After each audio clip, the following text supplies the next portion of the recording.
당신 혹시 지금도 죽음을 부르는 이 행동을 매일같이 하고 있으신가요? 에이, 칫솔질만 잘하면 되지. 어라, 이상하네. 양치는 하루 3번 꼬박꼬박 했는데 왜 이러지? 의사 선생님은 입안을 살펴보더니 고개를 절레절레 흔들며 말했습니다. 충치가 잇몸뼈까지 내려갔습니다. 어금니 몇 개는 빼야 해요. 그날 김 할아버지는 충격과 허탈함에 말을 잃고 말았습니다. 양치질은 평생 해온 거잖아요. 근데 그게 죽음을 재촉하는 습관이 될 줄 누가 알았겠어요? 혹시 매일 하는 양치가 오히려 건강을 해치고 있다는 사실 들어보셨나요? 특히 70대 이후에는 절대 해선 안 되는 잘못된 양치 습관들이 있습니다. 그걸 모르고 반복하다 보면 잇몸병은 물론이고 치매, 심장병까지 위험해질 수 있죠. 나는 잘하고 있다고 생각하셨다면 오늘 이 영상을 꼭 보셔야 합니다. 지금부터 많은 분들이 무심코 저지르고 있는 치명적인 양치 습관 4가지를 알려드릴게요. 여러분의 치아와 수명, 이 영상에 달려 있을지도 모릅니다. 끝까지 꼭 봐주세요. 영상 시작하기 전에 여러분의 건강한 노후를 위해 구독과 좋아요를 꾹 눌러주세요. 앞으로도 좋은 건강 정보를 꾸준히 받아보실 수 있습니다. 자, 이제 시작할게요. 여러분, 사실 입속 건강은 전신 건강과 직결됩니다. 입속 세균이 혈관을 타고 심장까지 가서 심장병을 일으킬 수도 있고 뇌까지 가서 치매 위험을 높일 수도 있어요. 이건 농담이 아니라 의학적으로 증명된 사실이에요. 그런데 우리가 매일 하는 양치 제대로 하고 계신가요? 아마 대부분 그냥 평소처럼 하지라고 생각하실 텐데요. 바로 그 평소처럼이 문제일 수 있습니다. 특히 60대 이상이 되면 젊었을 때와 똑같은 양치 방법으로는 안 됩니다.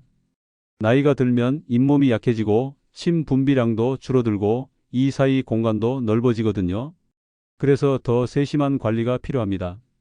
이제부터 제가 알려드릴 4가지 치명적인 양치 습관 꼭 확인하시고 오늘부터 바로 고쳐보세요. 이 영상 끝까지 보시면 평생 건강한 치아로 즐겁게 식사하는 방법을 알게 되실 겁니다. 첫 번째는 칫솔만으로는 턱없이 부족합니다. 치실과 구강세정제를 안 쓴다고요? 에이, 칫솔질만 잘하면 되지. 60대 김 할아버지는 저녁 식사 후 늘 하던 대로 욕실에 가서 양치를 합니다. 구석구석 3분 동안 칫솔질을 하고는 오늘도 내 이빨은 건강해라며 흐뭇하게 TV 앞에 앉죠. 그런데 며칠 전부터 문제가 생겼습니다. 찬물만 마셔도 이가 찌릿찌릿하게 시리고 고기를 씹을 땐 뭔가 잇몸이 욱신거리는 느낌이 드는 겁니다. 이상하네. 양치는 하루 3번 꼬박꼬박 했는데 왜 이러지? 결국 불편함을 참지 못한 김 할아버지는 치과를 찾았습니다. 의사 선생님은 입안을 살펴보더니 고개를 절레절레 흔들며 말했습니다. 할아버지, 치실은 전혀 안 쓰시죠? 예, 치실이요. 아, 그거는 귀찮아서 안 한 지가 한참 됐죠. 이 사이가 썩었어요. 충치가 잇몸뼈까지 내려갔습니다. 어금니 몇 개는 빼야 해요. 그날 김 할아버지는 충격과 허탈함에 말을 잃고 말았습니다. 김노인은 올해 73. 어릴 때부터 일하느라 바빠서 양치질도 대충, 치과는 아파도 안 갔습니다. 에이, 귀찮게 뭘 또 병원 가지가. 언제부턴가 잇몸이 시큰거리기 시작했지만 나이 들면 다 그렇지 하며 넘겼습니다. 그러던 어느 날이었어요. 고기 한 점을 씹다가 갑자기 뚝 소리가 나더니 어금니가 부러지지 뭡니까? 아이쿠야. 당황한 김노인은 손으로 입을 감싸며 얼른 화장실로 향했습니다. 거울 속에는 피가 잔뜩 묻은 잇몸과 흔들리는 치아 몇 개가 보였어요. 김노인은 그제야 뭔가 잘못됐다는 걸 느꼈답니다. 이거 뿌리까지 염증이 퍼졌어요. 어금니 3개는 뽑아야 합니다. 예, 그냥 치료하면 안 됩니까? 이미 뼈까지 내려갔어요. 이건 치료가 아니라 발치밖에 방법이 없습니다. 치료비는 180만 원. 노후 자금에서 푹 빠져나갔습니다. 게다가 임플란트는 하나에 130만 원. 그건 엄두도 못 냈죠. 할 수 없이 틀니를 맞췄지만 그 틀니가 문제였어요. 밥을 씹을 때마다 입천장이 헐고 틀니가 움직이니 밥맛이 없고 고기 반찬은커녕 김치 한 조각도 힘들게 넘길 정도로요. 에휴, 젊을 땐 갈비에 소주 한 잔이면 천국이었는데 지금은 밥도 죽으로 먹어야 하니 무슨 낙으로 상우? 아내는 틀니가 빠지지 않게 밥도 질게 짓고 반찬도 갈아서 죽처럼 만들기까지 했습니다. 그 모습을 보면서 김노인은 마음이 더 무거워졌지요. 내가 이 고생을 왜 하나 싶어. 치실 하나만 썼어도 이 지경은 안 됐을 텐데. 사실 많은 노인들이 김노인과 비슷한 생각을 합니다. 양치만 잘하면 되는 줄 알고 칫솔만 믿었는데 말입니다.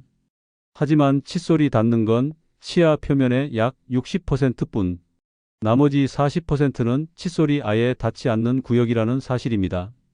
이 사이 잇몸과 치아 경계, 어금니 뒷면 같은 곳은 치실이나 구강세정제를 쓰지 않으면 아무리 양치해도 찌꺼기가 남게 됩니다. 그 찌꺼기가 염증이 되고 그 염증이 잇몸뼈까지 퍼지면 결국 치아를 뽑게 되는 것이죠. 그렇게 어금니 하나 빠지고 고기 못 씹게 되면 삶의 질이 뚝 떨어지게 됩니다. 게다가 잇몸병은 단순한 치아 문제가 아니에요. 당뇨, 심장질환, 심지어 치매까지 유발할 수 있는 전신염증의 시작점이 되어 죽음을 부르는 지름길이라는 연구 결과도 있습니다. 김노인의 말처럼 치실 하나만 썼으면 지금도 고기 뜯으며 소주 한잔 했을 텐데. 그 한마디가 뼈를 때립니다. 이제 김노인은 하루도 빠짐없이 치실을 씁니다. 늦게 배운 도둑질이 무섭다고 이 나이에 뭐든 다시 시작하면 되지라며 웃지만 그 눈빛엔 못다 씹은 고기처럼 씁쓸한 후회가 서려 있는 게 보여요. 많은 분들이 양치질만 잘하면 치아 건강을 지킬 수 있다고 생각합니다. TV 광고에도 병원에서도 늘 강조하는 게 칫솔질이니 당연하다 여길 수 있죠. 하지만 진실은 조금 다릅니다. 칫솔이 닿는 부분은 치아 표면, 즉 겉면입니다. 하지만 이 사이, 특히 치아와 치아 사이 틈은 칫솔모가 거의 닿지 않습니다. 그 좁은 틈에는 우리가 먹은 음식물 찌꺼기가 끼기 쉽고 시간이 지나면서 세균이 증식합니다. 이 세균들이 만들어내는 산성 물질이 충치를 유발하고 잇몸을 붓게 만들며 잇몸뼈까지 갉아먹습니다. 특히 50대 이후가 되면 침 분비가 줄어 세균 세척 능력이 떨어지고 면역력도 낮아져 잇몸 질환이 더 쉽게 발생합니다. 더구나 노년층은 한번 잇몸이 망가지면 회복이 더딥니다. 즉 예방이 가장 중요하다는 뜻이죠. 그래서 칫솔질만으론 부족하고 반드시 치실과 구강세정제 같은 보조도구를 함께 써야 합니다. 김 할아버지처럼 나는 양치 잘했는데 왜 충치가 생기지? 하는 분들 의외로 많습니다. 김 할아버지는 평생 담배도 안 피우고 단 것도 자제하며 치아 관리를 잘했다고 자부했지만 결국 치실을 쓰지 않은 결과로 어금니 3개를 뽑고 200만 원이 넘는 큰 목돈을 써야 했습니다. 그 이후엔 식사할 때마다 불편함을 느꼈고 입모양이 변해 발음까지 이상해졌죠. 또 다른 사례, 67세 이모 할머니는 구강세정제를 한 번도 써본 적이 없었습니다. 그거 그냥 입 헹구는 물 아냐? 라며 넘겼지만 어느 날 잇몸에서 피가 나기 시작하더니 결국 치주염 판정을 받고 잇몸 수술까지 받았습니다. 그 고통은 겪어본 사람만 압니다. 그렇지만 다행히도 지금부터라도 관리하면 늦지 않았습니다. 하루 한 번 저녁 식사 후에 치실로 치아 사이를 정리해 주세요. 그 다음 구강세정제로 입안을 헹궈내면 하루 동안 남은 세균과 찌꺼기 대부분이 제거됩니다.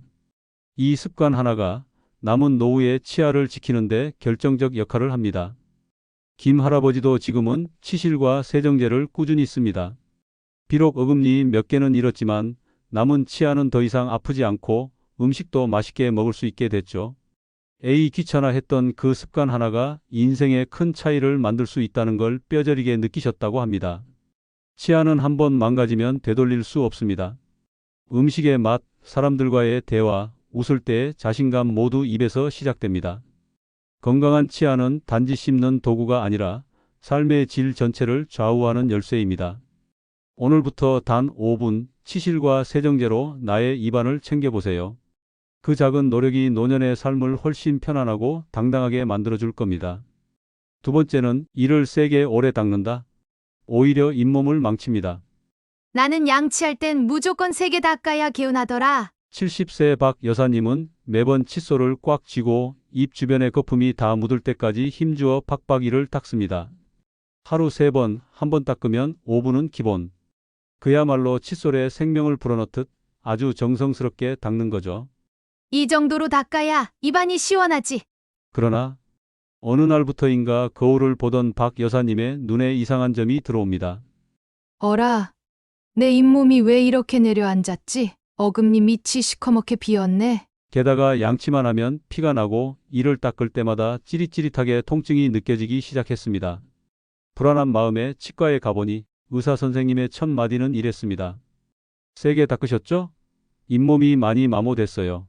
네, 저는 깨끗하게 닦는다고 세게 했는데요. 그게 오히려 독이 됐습니다. 잇몸이 내려앉고 치경부 마모도 생겼어요. 이건 평생 되돌리기 어렵습니다. 그날 이후 박 여사님은 하루 종일 말을 잃었습니다. 평생 깨끗하게 살겠다고 했던 습관이 되려 자기 치아를 망가뜨리고 있었던 겁니다. 어르신들 중에는 세게 오래 닦을수록 좋다고 믿는 분들이 정말 많습니다. 하지만 이건 큰 오해입니다. 치아는 단단해 보이지만 겉은 범랑질이라는 섬세한 층으로 덮여 있습니다. 이걸 무리하게 닦으면 마모되거나 금이 가게 되죠. 또한 잇몸은 연약한 조직이라 반복적으로 압력을 받으면 잇몸이 점점 내려앉고 치근이 노출되게 됩니다. 특히 어르신들은 잇몸이 원래도 약해진 상태라 더 쉽게 손상됩니다. 이를 세게 오래 닦으면 오히려 잇몸 질환, 시린이, 치경부 마모증이 오고 결국 치아가 흔들리고 빠지는 상황까지 올 수 있습니다. 하나, 칫솔은 힘을 빼고 부드럽게 닦아야 합니다. 둘, 한 번 양치는 2분 이내, 칫솔은 45도 각도로 살살 흔들어주는 게 좋습니다. 셋, 빨래판처럼 박박 닦는 건 입안을 망치는 지름길입니다.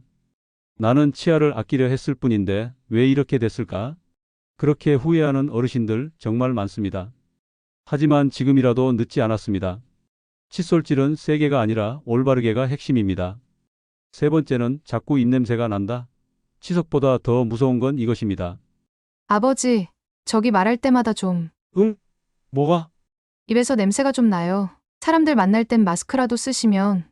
67세 박 할아버지는 그날 처음으로 딸에게 그런 말을 들었습니다. 순간 얼굴이 확 굳었죠. 내가 입냄새가 난다고? 자존심이 상하고 민망하고 동시에 당황스럽기까지 했습니다. 그날 저녁 아내에게도 조심스레 물어봤죠.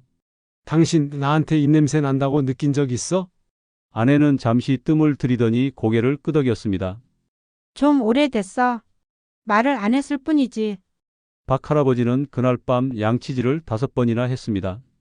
하지만 다음 날 아침에도 입속이 텁텁하고 찝찝한 느낌은 여전했습니다. 입냄새의 원인은 단순한 음식 때문만이 아닙니다. 치석? 물론 중요하죠. 하지만 그것보다 더 무서운 건 혀 위에 쌓인 설태입니다. 설태란 혀 표면에 생긴 하얀 찌꺼기인데 음식물 찌꺼기, 세균, 죽은 세포들이 섞여 생깁니다. 특히 나이가 들수록 침 분비가 줄면서 입안이 마르고 이 설태가 더 쉽게 쌓이게 됩니다. 문제는 이 설태가 냄새의 진짜 원인이라는 것. 실제로 만성 구취 환자의 70% 이상이 혀의 청결이 제대로 안 된 경우입니다. 혀 클리너로 혀를 닦아본 적 있나요? 대부분은 칫솔질에만 집중하지 혀는 건드리지도 않는 분들이 많습니다. 그런데 이게 반복되면 어떻게 될까요? 입냄새는 물론이고 세균이 잇몸까지 내려가면서 잇몸 질환과 구강염증으로 번질 수 있습니다. 그리고 이게 바로 전체 건강에도 영향을 미치게 되는 겁니다. 아빠 손주 생일 파티 때 애들이 아빠 피하더라고요. 입냄새 때문에. 딸의 말은 박 할아버지에게 큰 충격이었습니다. 그는 그날로 혀 클리너와 구강 세정제를 구입했고 치과에서 스케일링도 받았습니다. 한 달 후 아버지, 요즘 입냄새 없어졌어요. 무슨 일 하신 거예요? 아, 내가 요즘 혀도 닦고 물도 많이 마시고 치실도 써. 박 할아버지는 오랜만에 환하게 웃었습니다. 노년에 접어들수록 내 몸은 내 손으로 지켜야 합니다. 입냄새 하나 때문에 사람들과의 관계가 멀어지고 자존감까지 떨어질 수 있습니다. 하지만 그 시작은 아주 작고 간단한 습관 하나, 혀를 닦는 것으로부터 달라집니다. 이 나이에 뭘 새로 하냐고요? 늦지 않았습니다. 지금부터라도 입안을 구석구석 청소해 보세요. 당신의 웃음이 다시 살아날 겁니다. 네 번째는 딱딱한 칫솔모가 시원하고 잘 닦인다. 아니요, 무조건 부드러운 칫솔모를 사용해야 합니다. 부드러운 칫솔은 시원치 않아. 70 넘으신 아버지가 칫솔을 바꾸라 했더니 대뜸 하신 말입니다. 손에 쥐신 칫솔은 마치 수세미처럼 빳빳했고 그걸로 이를 닦을 때마다 피가 맺혔습니다. 아버지, 잇몸에 피나잖아요. 그거 너무 딱딱해서 그래요. 그 말을 해도 돌아오는 대답은 똑같습니다. 딱딱해야 시원하지. 그게 양치지. 아니요, 그게 아니라고요, 아버지. 결국 어느 날부턴가 아버지는 찬물만 마셔도 이를 부여잡고 신음을 하셨습니다. 아이고, 이 시려 죽겠다. 치과를 갔더니 의사 선생님이 말했습니다. 계속 딱딱한 칫솔 쓰셨죠? 잇몸이 다 내려앉고 치아가 갈렸어요. 임플란트 생각하셔야 할 것 같네요. 아버지는 그제야 고개를 푹 숙이셨죠. 그저 시원하게 닦고 싶었던 건데. 그 마음 이해합니다. 하지만 이제는 방법을 바꿔야 해요. 치아는 시원하게 닦는 게 아니라 정확하게 닦는 겁니다. 부드러운 칫솔로 바꾸고 양치법을 익히고 나니 아버지의 이가 다시 건강해졌습니다. 야, 이 부드러운 칫솔 생각보다 괜찮다. 그제야 아버지는 웃으셨습니다. 나이가 들수록 몸은 점점 더 섬세해집니다. 딱딱한 칫솔로 밀어붙이는 게 실력이 아니라 부드럽게 정성스럽게 관리하는 게 진짜 실력입니다. 오늘부터라도 거친 칫솔은 버리세요. 부드러운 칫솔 하나가 내 치아를 지켜줍니다. 자, 정리해 볼까요? 치실과 구강세정제는 필수. 하루 2번 2분씩 부드럽게. 혀도 꼭 닦아주기. 딱딱한 칫솔은 이제 그만 부드러운 칫솔모로 가볍게 양치해 주세요. 이 4가지만 지켜도 노후 치아 걱정 훨씬 줄어듭니다. 생각해 보세요. 우리는 매일 아무렇지 않게 양치를 합니다. 하지만 그 아무렇지 않음이 어쩌면 우리 몸을 서서히 무너뜨리고 있었을지도 모릅니다. 그동안 해온 습관이 틀렸을 수도 있다는 걸 알게 된 지금 그대로 두시겠어요? 아니면 바꾸시겠어요? 치아는 한번 망가지면 다시는 돌아오지 않습니다. 그리고 그 피해는 입안에서 끝나지 않고 심장병, 치매, 당뇨 전신질환으로 번져갑니다. 무심코 해온 작은 실수가 노후의 삶을 송두리째 흔들 수도 있는 거죠. 지금 고치면 막을 수 있습니다. 지금 알게 되었으니 당신은 분명 바꿀 수 있습니다. 제발 오늘 영상만은 지나가는 정보로 넘기지 마세요. 실천이 생명을 바꿉니다. 그리고 사랑하는 가족이 있다면 이 영상을 함께 나눠주세요. 당신의 한 번의 클릭이 소중한 사람의 삶을 지켜낼 수 있습니다. 당신의 건강한 웃음 그 하나만으로도 가족에겐 세상 가장 든든한 선물입니다. 이 영상이 도움되셨다면 좋아요와 구독도 눌러주세요. 다음 건강 정보로 곧 다시 찾아뵐게요. 감사합니다.